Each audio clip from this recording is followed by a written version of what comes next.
Welcome to Smokin Bulls, the podcast about business, money, and lifestyle. I'm Tyler. I'm Dave. And today we're discussing the most recent, what do we call them again? Market insight from Dr. Jim Thorne here at Wellington-Altus. I just released in October Market Insights, and we've reviewed it and just wanted to touch on a few of the points that we saw that were interesting in there. So my first glean on it was those first few pages were all about how Canada and the U.S. have become, over many decades, very, very closely connected economically.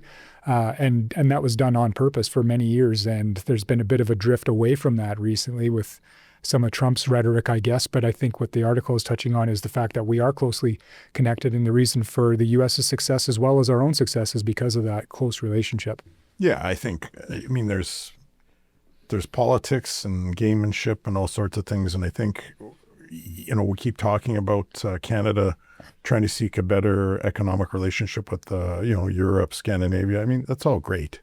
But you're never going to get past the fact that there's a long history between Canada and the United States that, you name it, infrastructure, movement of goods, all of this is well established and keeps the cost low. We're not going to overcome that. Basically, the article will flow into the point that we have to figure out a way to work. Look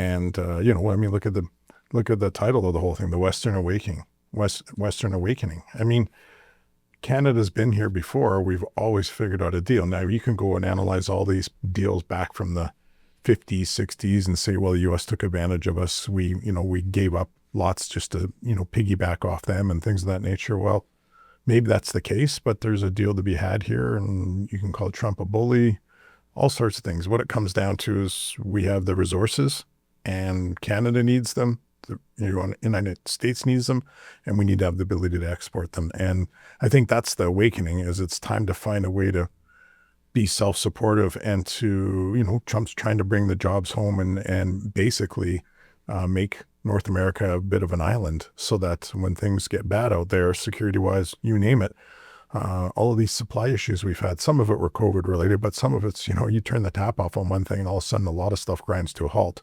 I think that's the game here, is to get past that. Yeah, I think a lot of the people out west here reading this article would be happy with the optimism that's in there, suggesting that, the West awakening, or the reawakening, if you want to call it that, this, demand for our resources, but not just the demand for it, but the fact that Carney's Liberal government seems to actually recognize that, there is a demand out there for it, and we're going to miss a lot of things if we don't find a way to develop our national resources. So I think that's exciting for the West, and I think it's pretty optimistic for the West if that's true, that we can develop the resources that we have captured here. Yeah, and there's all sorts of, utopian thought of trying to mold the world into a shape that you want, but there's the economic reality of everything too. Sometimes the pendulum swings too far each way, and the question here, and the part that makes people nervous who want resources stopped, is that, okay, here we are, we're going to lean on our resources. Well, it's kind of a economic situation. We don't have much choice. This country, and the United States included, are severely in debt, and you're not going to carry on this way. So something's going to break and something's going to give.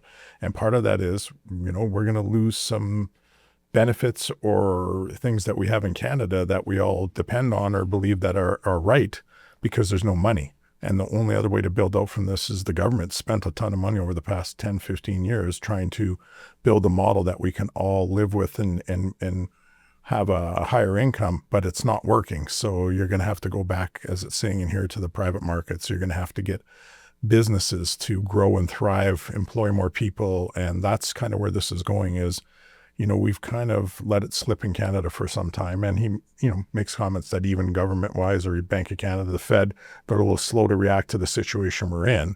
You're going to see a lowering of interest rates. You're going to see a resurgence of small business, private businesses, growth.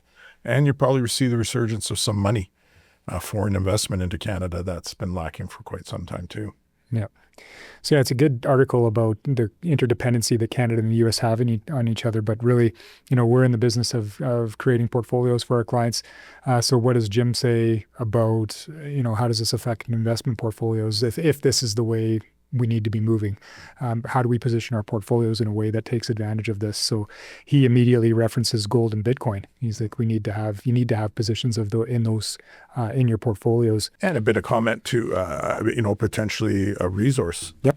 Side of it to take advantage of that. We've used some resource investments in our portfolios. I mean, they tend to be very select dates where they thrive quite a bit, and then other periods not so great. But I mean, part of what we've used is a bit of a long short situation where there's parts of that resource spectrum that do well in any given year and parts that don't. So if you have a manager that can work that the right way, you get a pretty good positive return over each year. And that's kind of where we've kind of looked at the resource side. But the question is, does this mean that there's going to be an upturn in people working the resource side? I don't think we're there yet. I think we, with the Canadian government, I guess being from the West, I look at the title too, the Western Awakening. Is that Western Canada? Is that the Western world? I think you can take it both ways. I feel that there's always been talk and things just take a long time to happen. And I'm thinking the way this is written and the way that we have to look at it is things can't